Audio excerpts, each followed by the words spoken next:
So you might have seen a couple of weeks ago I showed the trailer for Astebros, a new Mega Drive game from Neofid Studios and a spiritual sequel to their previous Mega Drive game Demons of Asteborg. Well, I said then if a demo pops up I'll show it, and here it is. You can download the demo ROM on their Kickstarter page if you want to check it out yourself, which is linked below. I'm playing this on my EverDrive on an original Mega Drive via an OSSC. The demo is quite short and there is a disclaimer stating that it is of course an early build, so this isn't necessarily representative of the final game. This was the case for the Demons of Asteborg demo too, and they made several improvements between the demo and the final release. The final game will feature randomly generated dungeons, but here we're just getting a one dungeon taster, and it's more than enough to get a feel for the game. Controls are A for attack, B for jump and C to block. You can double jump by pressing B twice, drop bombs if you have them by pressing down and C, and if you double tap down on the D-pad you can drop down from platforms. I'm not sure if this control scheme will be the case for all three characters or just the knight. Maybe C blocks for the knight but does something else when playing as the other two characters.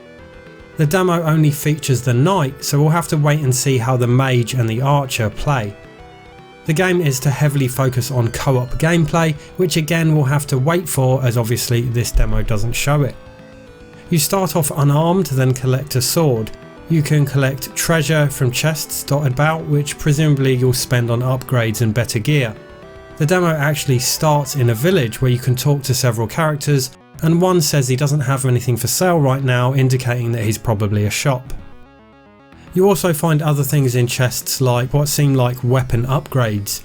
You're greeted with text like toxic sword unlocked or spiky sword unlocked, but I didn't notice any change in my sword.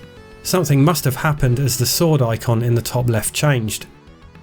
You can also collect the aforementioned bombs from chests, keys to open locked doors and a map which shows you every room in the dungeon, including a treasure room and the boss room. You can view this map in full by pressing start or view a cut down version at the top of the screen. Without the map you can still use the smaller map at the top of the screen, but you'll only see rooms you've already visited. Some chests are actually monsters pretending to be chests. When each room is cleared, it's cleared permanently, so no fighting the same enemies when you inevitably backtrack. Some screens display the fight text from Demons of Asteborg, and it works in the same way in this game. If you see that message then you'll need to kill all enemies in the room before you can exit. Attacking is fairly simple, for the knight at least, slashing either left and right or vertically upwards. I'm not sure what the other slots in the top left will be for, or what the other icons next to the bombs are, but I'm sure these upgrades and collectibles will feature in the final game. Not sure what the green bar next to your red health bar is either. Health is quite sparse, although red healing potions can be found throughout the level. This is one of the assets borrowed from Demons of Asteborg, and it seems like they've used a few. The engine is presumably the same as their previous game and it feels just like it. This can only be a good thing as Demons of Asteborg played fantastically, so I'll expect nothing less from Astebros. The boss music is also the same, although that may just be a placeholder. The music during the dungeon is new and just as good as the previous game's awesome soundtrack. The boss fight I did find extremely difficult, and it was unbelievably punishing to reset you to the start of the entire dungeon if you die. Hopefully that'll be tweaked in the final version, as I don't want to play through a whole level several times trying to beat a difficult boss.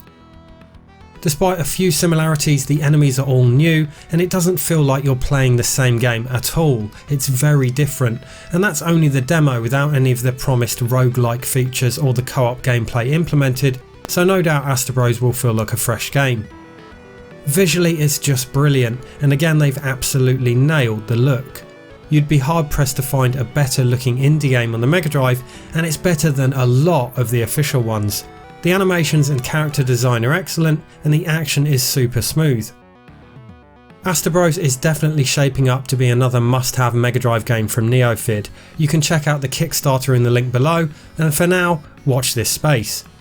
I'll leave you with just a bit of gameplay footage without me talking, and yeah, thanks for watching.